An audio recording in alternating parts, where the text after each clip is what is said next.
On 2020, Biden looks like a Hillary rerun. Joe Biden is an institution in Washington. He is a known commodity, comfortable and familiar with the inner workings of a city built upon customs and norms, writes Michael Starr Hopkins at The Hill. Supporters argue that his experience, combined with his appeal across the aisle, make him Dems' best bet for the general election. His critics say he's a liability, thanks to those establishment ties and constant gaffes. If this sounds eerily familiar, says Hopkins, it should. Biden's 2020 run is a continuation of the campaign Hillary Clinton ran in 2016. The similarities: instant frontrunners, who are light on inspiration and details, weathering controversies that would prematurely end most campaigns. And, much like Clinton, the inevitability of a Biden victory will likely last until it does not. Economic beat: we're doing better than ever. The real wealth and well-being of the vast majority of Americans have risen faster for the past 3 years than almost any time in history, notes Richard W. Rand at The Washington Times. The United States has more jobs than workers, with wages rising faster than prices, especially for the lowest income and least skilled. And medical advances are accelerating. Many now survive once fatal diseases and live relatively normal lives after serious cancers, heart operations and accidents, and recover quicker and better after a medical problem.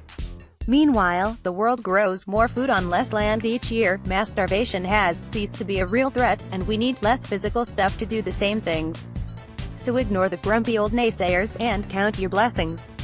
Iconoclast: why they hate Pete. Traditionally, the first candidate of a generation can expect to ride a wave of youth enthusiasm, not says boy wonder. Pete Buttigieg points out Politico's Derek Robertson, the youngest and most activated voters in his party all seem to, how to put this delicately, hate his guts. Why?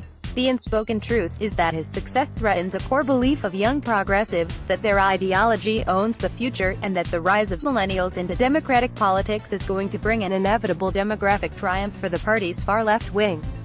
In reality, most of the 10 youngest Democrats in Congress are moderates, and nearly every district flipped by Democrats in 2018 leaned Republican, so bagging on Mayor Pete may ultimately be self-defeating. Media Watch: a crime still in progress. Fusion GPS founders Glenn Simpson and Peter Fritsch's new book, Crime in Progress, is, inadvertently, the cruelest book ever written about the American media. Lee Smith blasts at The Spectator USA.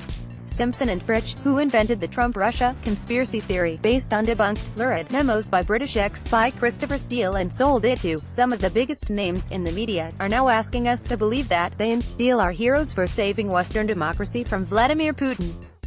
In spite of mountains of evidence showing Russian collusion to be a massive fraud on the American public, fact is, Crime in Progress will only harden the country's political divide between elite media types who will promote any life from which they stand to benefit, and everyone else.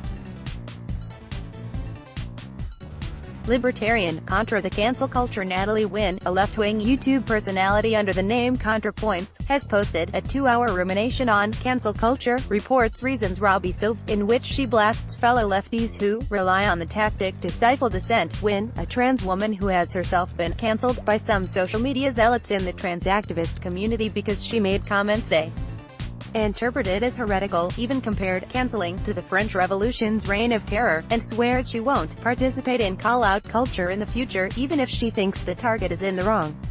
As she notes, everyone who is serious about moving public opinion should eschew cancel culture tactics, but, she sighs, few cancelers are going to bother engaging with her video. Compiled by Carl Salzman.